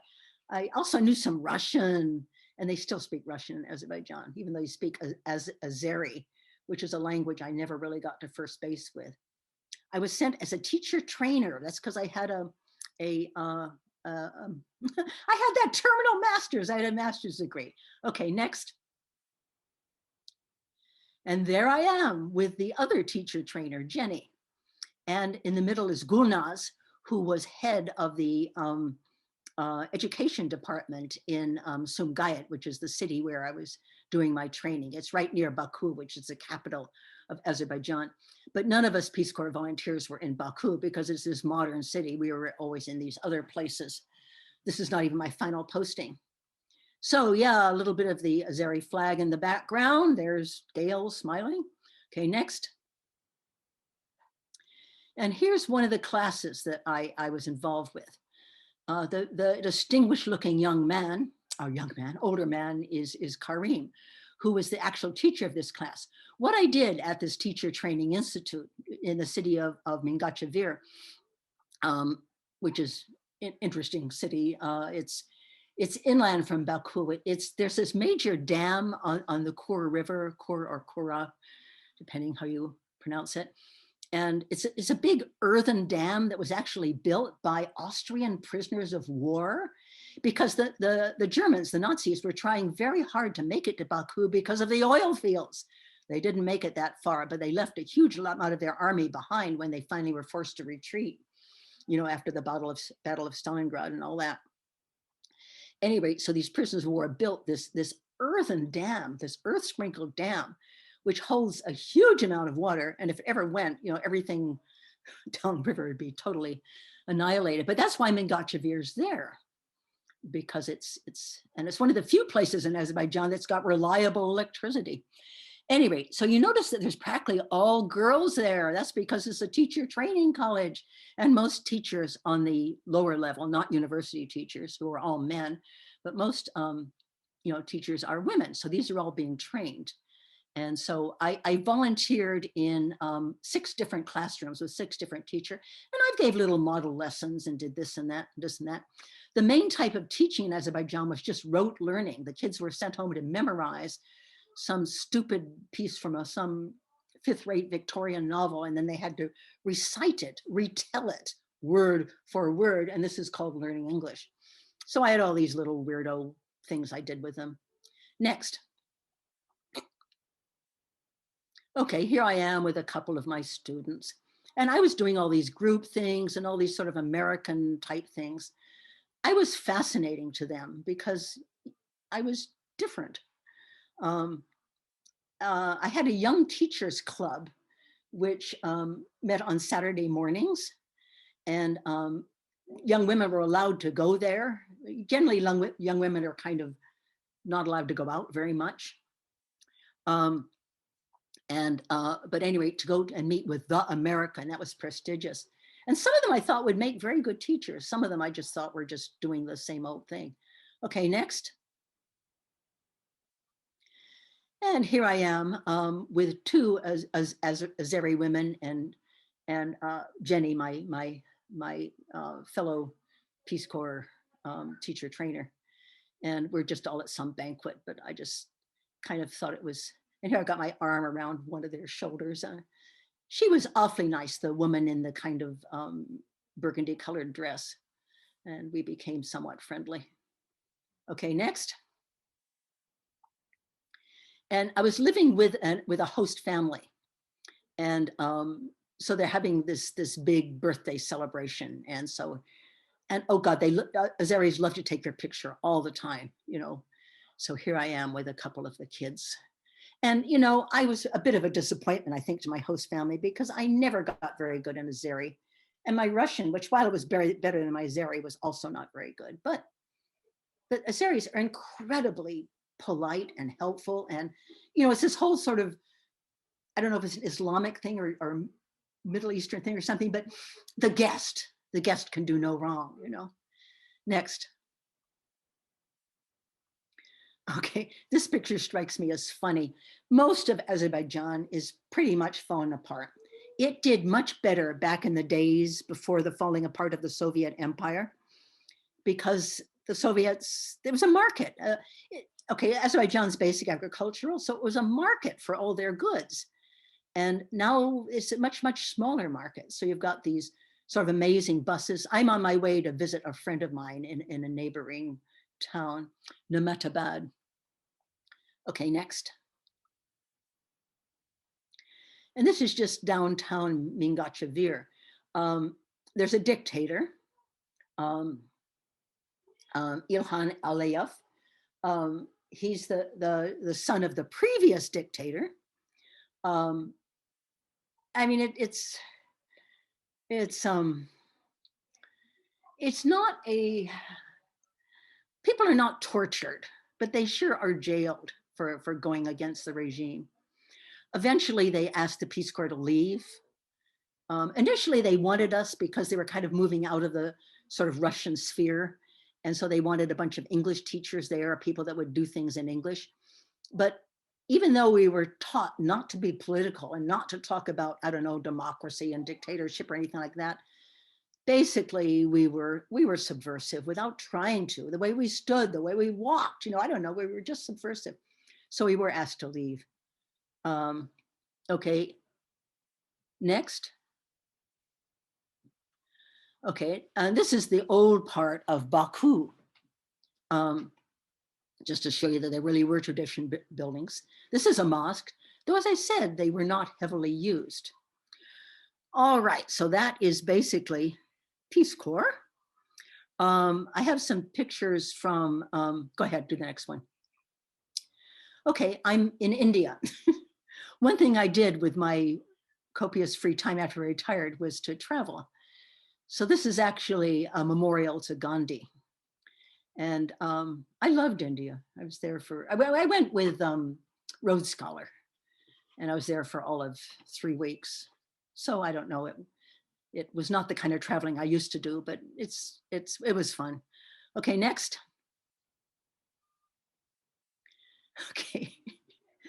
This is me at the Taj Mahal.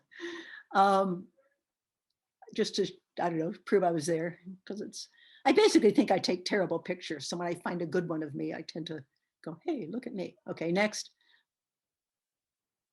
And here, of course, is the Taj Mahal. It's true. There's no picture ever does it justice. You really have to be there. It's truly one of the most gorgeous buildings in the entire world. And I liked this picture because it's got the guy in front and all that. Okay, next. And I've always loved Indian sculpture and so on. I don't know who she is, but I think she's positively gorgeous. Okay, next. And just, you see these little shrines almost everywhere you go. And I loved her because of the neon and all that. And I thought it was fun. You have this classical one with the stone, and then you have this lovely neon person. Okay, next. They have a festivity where people throw colored powder on each other. And so here I am walking around some market, and just loved all these colorful powder. Next. And I actually, I made friends on that trip with this guy who was a videographer. And, his profession was to, take pictures of weddings and things, all that sort of stuff. But he was very, very good about going out to people and saying, hey, can I take your picture? And most people said, fine. I mean, I'm much too embarrassed to do things like that. But because Bob was doing it, I did it. And I loved these two guys. I thought they were great. Next. Oh, we're in Cambodia. I loved Cambodia, which also has a horrible dictator. I mean, it's not as bad as Pol Pot, who killed almost a third of the population. But Hun Sen, he's still not much of a good guy. And unfortunately, most of the pictures I have of Cambodia are just of Angkor Wat and Angkor Thom. I mean, these wonderful sites. But I saw a lot more of Cambodia, and they just sort of never made it onto my computer because I'm not very good with technology. Okay, next. Okay, I did take a course in putting pictures on your computer. So I must have had some more pictures of Cambodia, but we were practicing doing these collages. And I threw this one in because it's absolutely the only picture I have of Cambodia other than Angkor Wat. The one of the woman and the monk is interesting. It's a woman I became quite friendly with on that trip. She was very, very nice. But, during the Pol Pot period, the monasteries were closed down, and monks, when they could be found, were killed, but they're becoming reestablished. At any rate, I loved Cambodia. Went down the Mekong on a riverboat. That was incredibly cool. and then flew to Hanoi, which was also incredibly cool. And I don't have any pictures of Vietnam though, but the contrast between Cambodia, which is where the culture is sort of Indian derived, and then Vietnam, where the culture is more Chinese derived, are just really interesting. Okay, next. And this is Cambodia. And I just think the contrast between her, that kind of much more fluid, soft line, and then the Indian one, even though I just said that their culture is Indian derived, it's just Cambodia. I mean, I spent a lot of time in the Asian Art Museum in San Francisco after I came back, just looking at Cambodian stuff, because I was just fascinated by Cambodian sculpture and art, which I think is just gorgeous beyond belief. This is Angkor Thom. Okay, next. And I think that's awfully cute. It tends to be more stylized probably than the Indian stuff, and less, I don't know. Next. And just sort of a final, I think this is the last picture. Again, it's still that gateway that I showed you at the very beginning, but I just thought this was a beautiful picture. One of the things I did in Cambodia which is to take a public boat, not a tourist boat. Because I went over 3 days early and stayed 3 days late. I did the same thing in India because I still like to think I can wander around by myself. And they have this lake called Tonle Sap, which is a lot bigger in the summer because all the water comes down from the Himalayas and it gets really big and then smaller. But we went across this lake, we went down a river. I don't know, it was really cool. Okay, next. I think that's the last one. No, oh, we've got him, of course. This wonderful, wonderful faces. Yeah, okay, next. I think that's it. I think that's the last one, I think. Yeah, that's the last one. Okay, so we can go back to me and I will finish this up quickly and then you can ask me a zillion questions. So yeah, I went into Peace Corps and all that, traveled a lot, yeah. Spent a lot of time with Katie and the grandkids. I've also taken a lot of OLLI classes, the Osher Lifelong Learning Institute, which is really big in Berkeley. Berkeley's got one of the biggest ones in the country. And even under COVID, you can do a lot of them online, which I did. Also, I became a docent at the Oakland Museum, leading school groups through the California history section, which was really fun, on the board of the Wagner Society. So lots of things. University of Chicago Book Group, Mountain Lion Foundation, the Paw Project, which seeks to outlaw the declawing of cats, which cuts off the entire first joint. It's not just removing the claw. They have to remove the whole joint or the claw will grow back. It's one of the horrible, horrible things. So I'm big on trying to abolish the declawing of cats. I love cats. Mountain Lion Foundation, all kinds of things. Oh, I got breast cancer about 4 years ago. And it was caught early. I'm fine, but I lost one entire breast in the thing. I got through it primarily by writing sonnets. I wrote a bunch of sonnets when I was in love with an English teacher way, way back after I broke up with my husband. I went with this English teacher for 4 years, this English professor. Anyway, so I started writing sonnets and then I started writing them again later on when I was taking this OLLI class. Any rate, I thought I would read you a sonnet, the first of my breast cancer sonnets. The whole thing is called Cancer Course, and there's 7 of them. Writing sonnets I find really hard, but really satisfying. Kind of absorbs you, I don't know. And so it made me sort of think and focus on the sonnet, perhaps in a way I never did about, I don't know, my mother's death, my son's death, I don't know. Anyway, I will read this. It's called Pause in the Air. I actually won a prize with this. Pause in the Air, written after my breast cancer diagnosis. Must I then lie upon my back and wait whimpering with all 4 paws in the air? Or, like Karamazov, rail against fate and scorn this travesty, oh, so unfair, called life?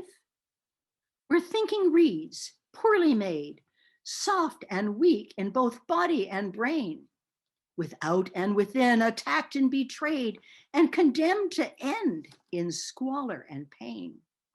I hate my cancer, but perhaps that's wrong.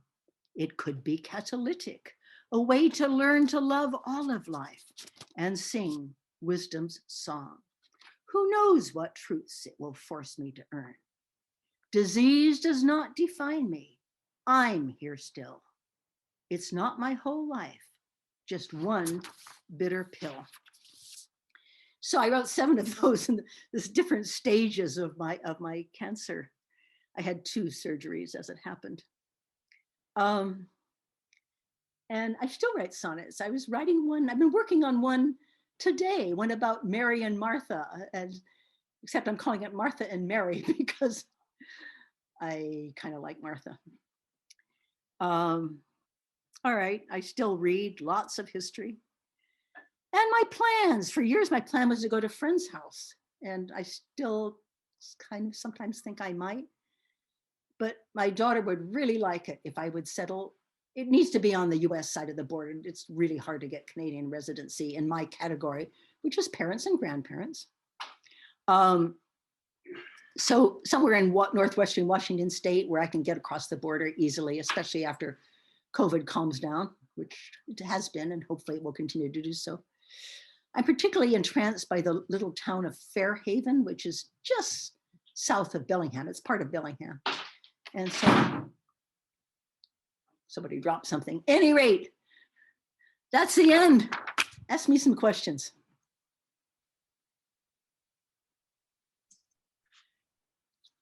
Thank you, Gail. This is wonderful. Let's have people just raise their hands and I'll call on you. Yes, thank you.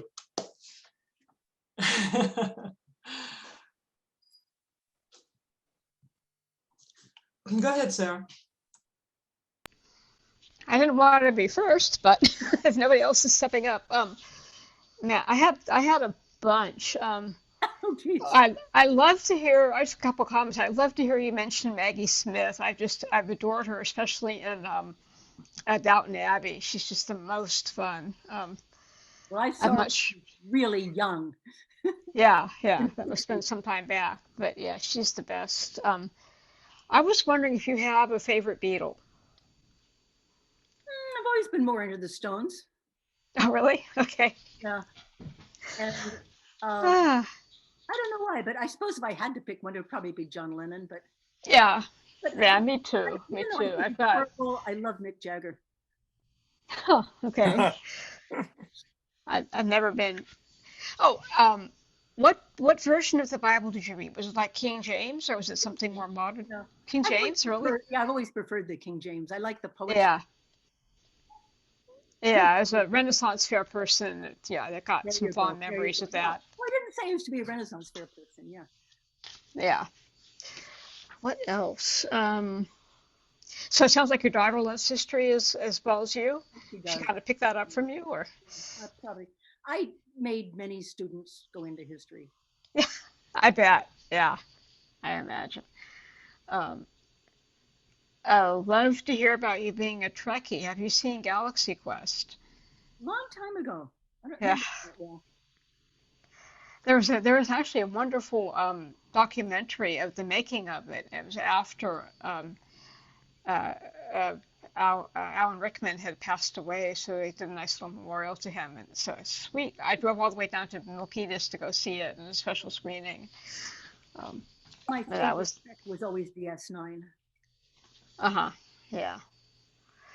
Okay, well, I'll let somebody else talk for a little bit.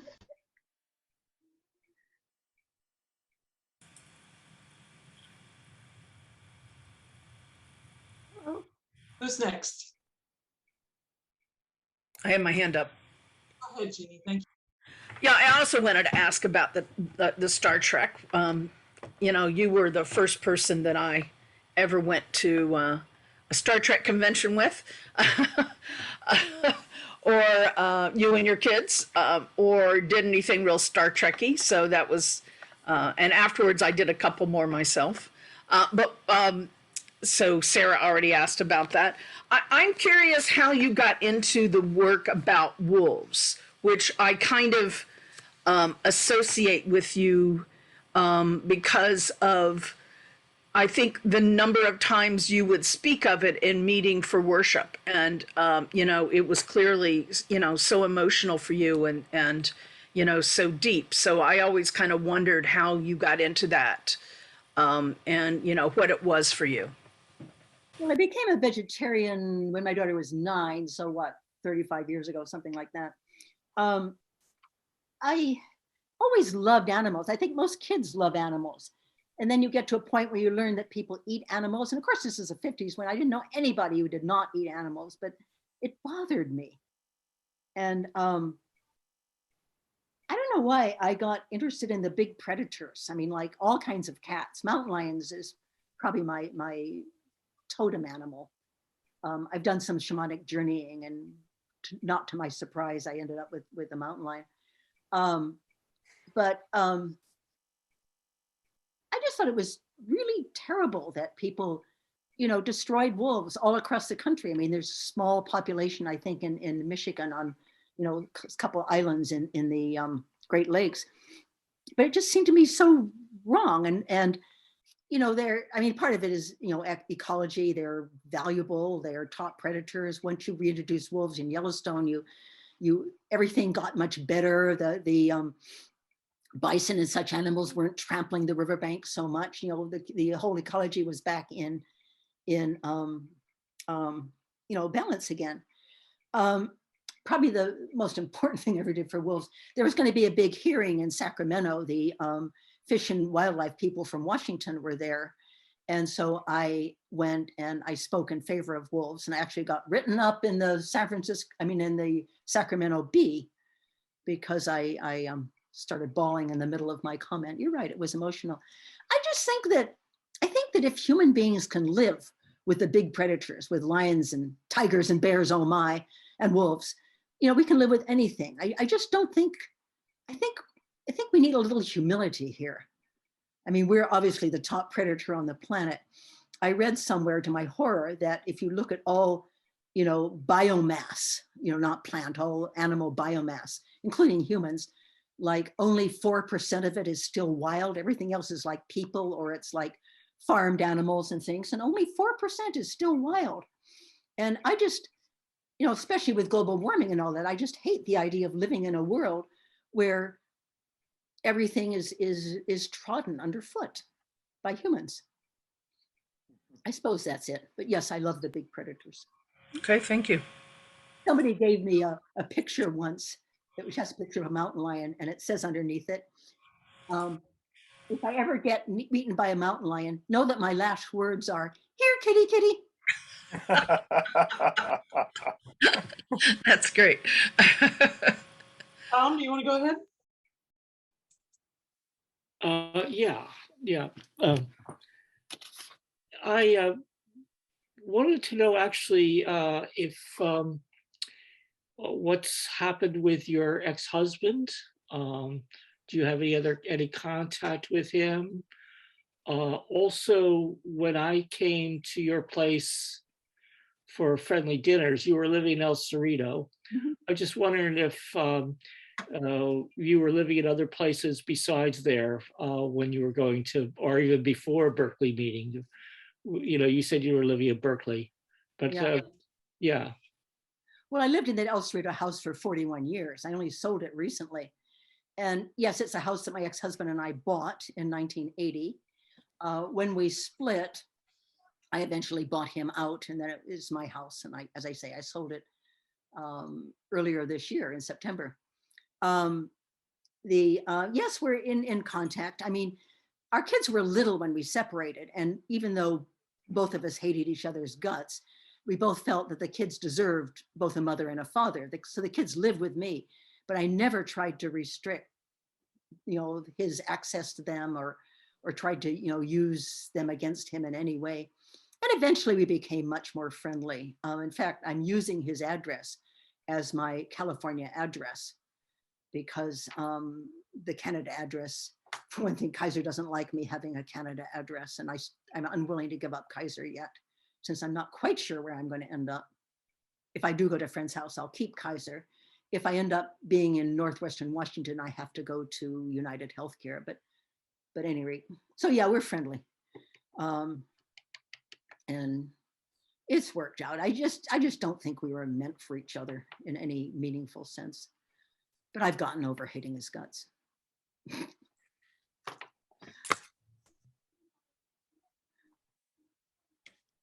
Hello. Who's next? Hey, Bo, go ahead, please.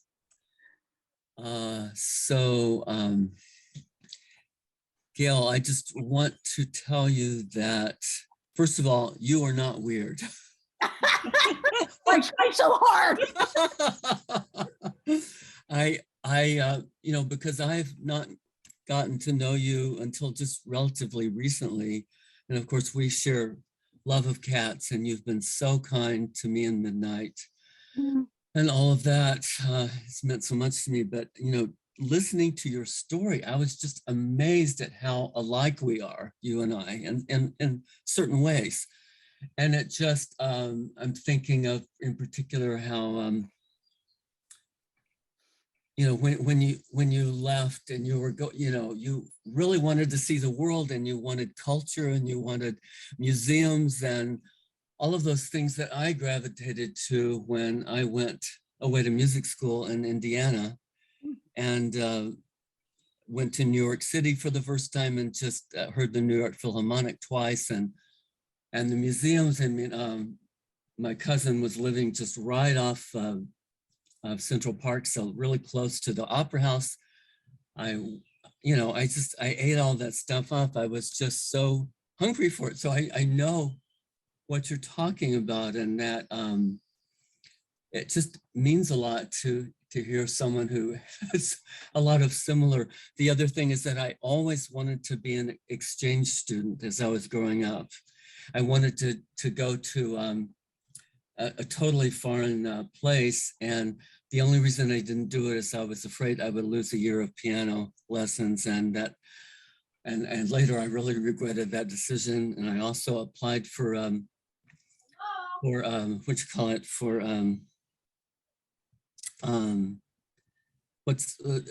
Peace Corps a couple of times, and ended up not doing it. But so anyway, I have not really ever traveled internationally, except into Mexico briefly. But I love languages. Anyway, I love the fact that your passion for the world, for meeting other cultures, meeting other people who you haven't met before. And to me, that's really what life is about. It's like, it's about reaching out. And if everyone looked at life, the way you have, I just think we'd be a much better world, because that's what we really need. We need people to really care about each other, and to really, embrace different customs, and just check each other out more, which of course has definitely been a problem since that last federal administrations, which we won't discuss right now. But anyway, I'll just end it with that. I'm so grateful to you, and for your compassion towards Midnight, and contributing to his food, in the last months of his life. That meant so much to me. Oh, good. And still does. Good. Meow. Go ahead, Peter. Oh, am I unmuted? Yes. Oh, Gale, I'm going to have to leave soon to meet somebody at 5, but I didn't want to leave without saying how much I appreciated hearing your story. I'm another person that took up history at about the age of 11 or 12, and have studied it all my life, and have just enjoyed history. And I love people that love history. Thanks for your all the encouragement you gave to your students to go on into studying history.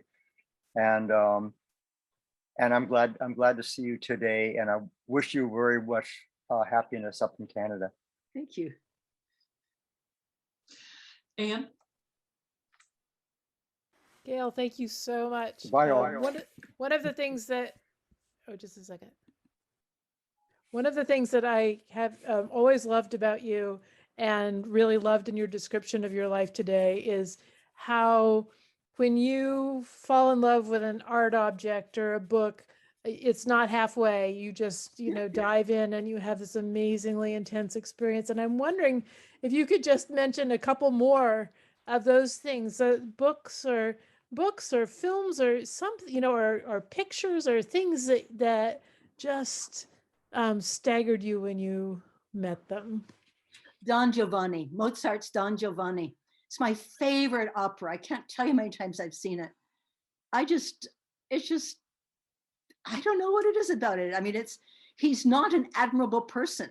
And yet when Mozart and De Ponte get through with him, you believe you've been somewhere that you've never been before, when he, he will not recant. He will not regret his life, even if it means going to hell,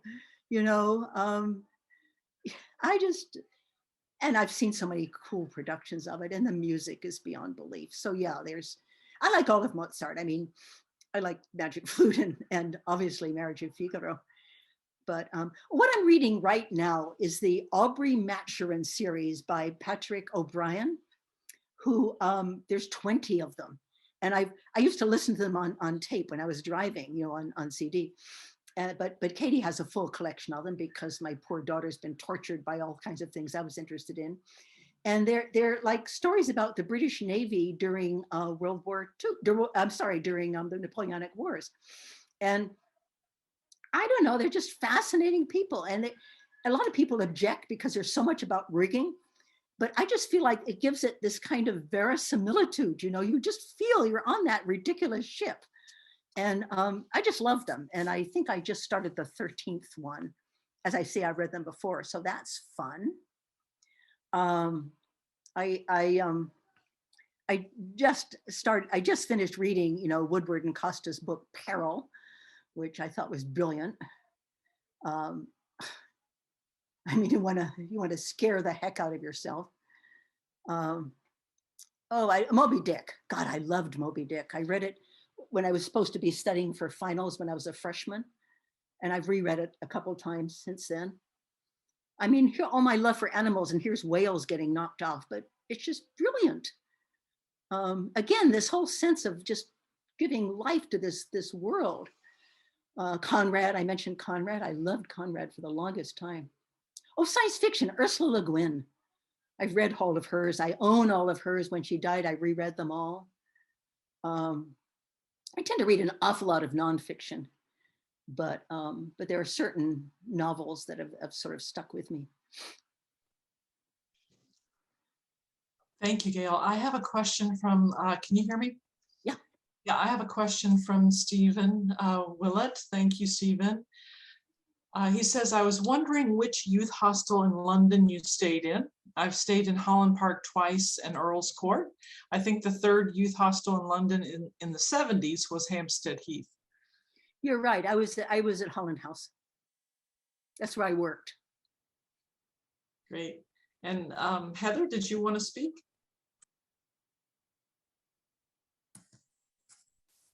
Yeah, Gail, I'm another person who appreciates your passion for things, and particularly for art, so much, and remember so many of your messages in meeting that have been, so filled with your enthusiasm for so many different things. But I also remember, for example, I can't remember now. I remember when you were watching.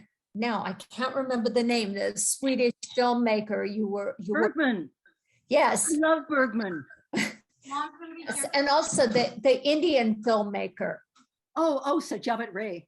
Yes, thank you very much. I love him too. Yes, I love both of them. And I was like, why can't I remember the names? But yes, thank you so much. I love your oral history today. Thank you so much for sharing with us. Talking about art, living in Vienna, I mean, those Habsburgs, they were a big cheese for the longest time, and they collected everybody, as well as producing some pretty good artists themselves. Like I'm madly in love with Egon Schiele, though he's pretty weird. No, living in Vienna was paradisical. Excuse me, as I choke. So are you, Excuse me. yeah. So I have a question. If there were no restrictions, No, health or money, COVID, well, where would you travel next? oh, I have so ridiculous amount of money after I sold my house. You can't imagine what an El Cerrito house with a view sells at. I'm not going to say it, but it's obscene. Oh, there's many places I want to go. I've signed up for a Rhodes Scholar trip to go through the Black Sea and the Greek islands. I've done the Greek islands, but this is going to do different ones. And I've always wanted to do the Black Sea. I'm in Odessa, the Odessa Steppe. Eisenstein, there's another filmmaker for you. You know, Trebizond, you know, like God, you know, that. So I've signed up for that. That's something I really want to do. There's places I want to go back to, like Sicily. I loved Sicily, but I was, gosh, 30 years ago or something. And I'd like to spend more time there and looking at all the Greek ruins and things. Gosh, I don't know. I'd like to spend. I've been to China and Japan. I'd like to go to Iran. I'd really badly like to go to Iran. I'd like to go back to Japan because I was there about 40 years ago. I don't know. You name it, I'll go there. But no, right now money's no object, and I've got to think of something useful to do with it. Barbara, did you want to speak? Yes. I'm a total, or I was a total Beatlemaniac, especially in 1964, 65 in my early teens. And I would have loved to have been in London at the time. It must have been really great. Oh, being in London was fantastic. I mean, it was just, I don't know, it was alive. I just loved it.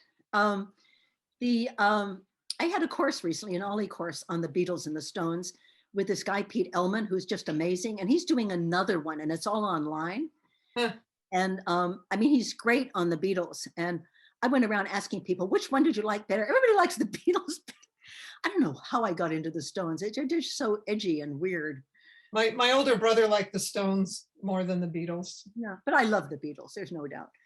And they're great musicians. And I think with the exception of a very few songs, their songs are much more enduring. Though I do think Satisfaction and Sympathy for the Devil are just beyond belief amazing. When I took that course, I had a 2 CD volume of the Stones and I just played it constantly in the car whenever I was going anywhere. I'm such a classical music geek, but when it comes to the Stones, it's a different kettle of fish. I like some of their songs, but not as many as I like the Beatles. No, the songs. Beatles are probably better. It just I'm passionate about the Stones. And John was my favorite also because he was Yeah. so intellectual. Oh yeah, yeah. Yes. So Tom Yamaguchi asks, have you read Josephine Duvenek's autobiography, Life on Two Levels? I'm in it. Ah, oh, you are? Not by name. I'm Oh. history research major. Turned to a life of service. No, she one year at camp, she wanted all of us counselors to write down things that we had invalid meant to us because she was writing this book and she wanted to talk about that. And I said what I thought was an incredibly stupid thing about being filled with the sacred breath of life, you know, prana. I was big into Indian mystics at the time. And reading it over, it sounds so positively sophomoric, but she liked it and she put me in her book. But yes, I've read it several times.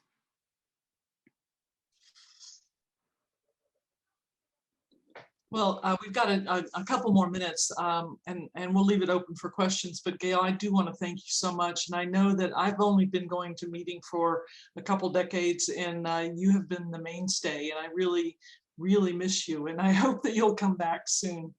And I appreciate you taking the time to reveal yourself to us. So are there any other questions?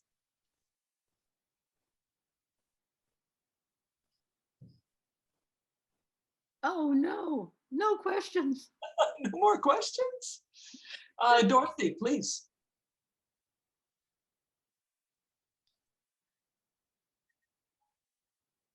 You're back on mute. There you go.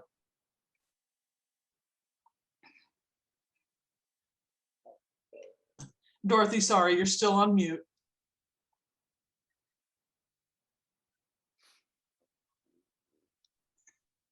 There you go. I just want to say how grateful I am for this wonderful gift of this recording and of this talk. And also for Gale, for you yourself. You have, as someone else has said, you has always said such wonderful things in meeting, and things that really made one think, but that also gave one a lift and were full of usually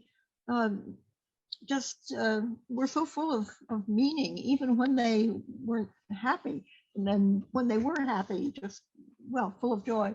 And today, there's so much passion, there's so much zest for life. And there are a number of things that almost eerily you and I feel together. I mean, Don Giovanni and I can't remember several other things, Conrad. I was crazy about history from a very early age, 9 or 10 or something like that. I was a real geek, and I knew English history by heart when I was a kid, and was a history major at Cornell, but then went into literature. But just the zest of it, the joy of it, even though you've lived through some terrible things, just that joy of life, that zest. I'm so grateful. Well, thank you very much. And by the way, one thing that always struck me as almost eerie, you have a cat named Zerlina. Yes. I have always meant to have a cat named Zerlina. Yes, Someday. Zerlina is Don Giovanni, and you, Dorothy, have a cat named Pamina, which is from Mozart's Magic Flute. I thought that was rather wonderful. Yeah, my cat is more a Pamina than a Zerlina, so I did that. Mine's very much a Zerlina. She gets the claws out. Barb, could I ask one more question? Go ahead. Yeah. So first of all, I really love this, Gale, because I've heard bits and pieces of this across the years from you, but it was really good to hear the whole thing and hear how it all went together. So that was really nice. I just wanted to ask about your maybe move back to the US. So are you getting some pushback about getting a Canadian residence permit? Is that what I understood from your comments, and that's why you're considering having some kind of residence in the US, on the US side?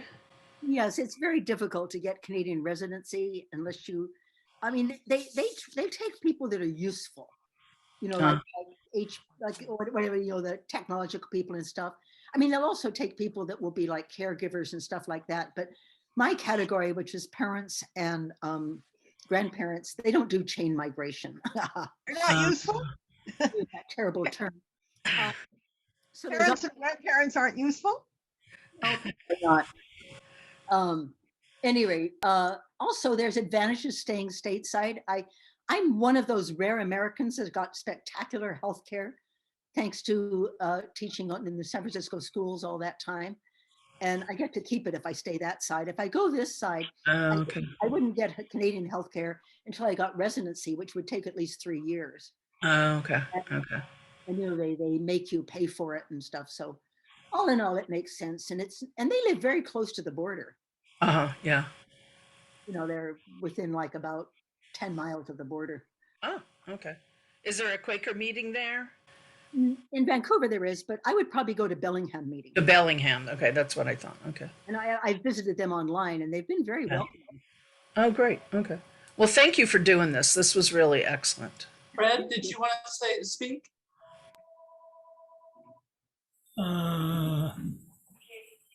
It was fascinating to find out that you went to the University of Chicago. Yeah. I had no idea of that. And also that you lived at International House. When I was in graduate school here in 63, 64, I lived at International House at the top of campus as well. What years were you in Chicago? I'm sorry. My granddaughter just ran by yelling, Patrick. That's okay. Okay, well, it was 69, 70. Just 1 year. 69, 70. Yeah. Okay. Yeah, Sandra went to the laboratory high school at Yeah, Chicago. I know of it. I know people that. Then I went to the University of Chicago, and then when I got out of there, I came out through via Lawrence, Kansas, and then I came straight here in 1970. And Fred and I got married. Great. I think that's a wrap. Gale, thank you so much. One more. Oh, Catherine, sorry, Catherine, go ahead. I was just incognito because I'm working here, but Okay, go ahead. We're wrapping up soon. I just want to let you know a couple things. I think I was at that meeting with Maud Powell when she spoke. Oh, yes, I was there. And I remember Zach being taken out of the meeting and that ministry. Yeah. Oh, so And you've always been such a wonderful person for me in meeting because, there aren't a ton of, at least there weren't earlier on, so many people that appreciated classical music, and that appreciated Wagner, that appreciated Mozart, that appreciated Hallmark. Yeah, you too. yeah. And you're speaking so eloquently about all of the art and everything. I did not study art. I just did this singing thing, right? So, and cello thing, but I'm not a, you've had so much, your interest in history and in all of your travel, you like bring the world to the rest of us. So thank you. I've always felt really happy with your presence. No, I've had a good life. I mean, there have been very unfortunate things, but I can't say I haven't. I've had a good life. So just thank you. Thank you for A being you. wonderful daughter who at this point is walking down the stairs. Anyway, thank you. All right. Yeah, thank you, everybody. And Gale, thanks so much for being here with us. Well, you're more than welcome. I enjoyed it.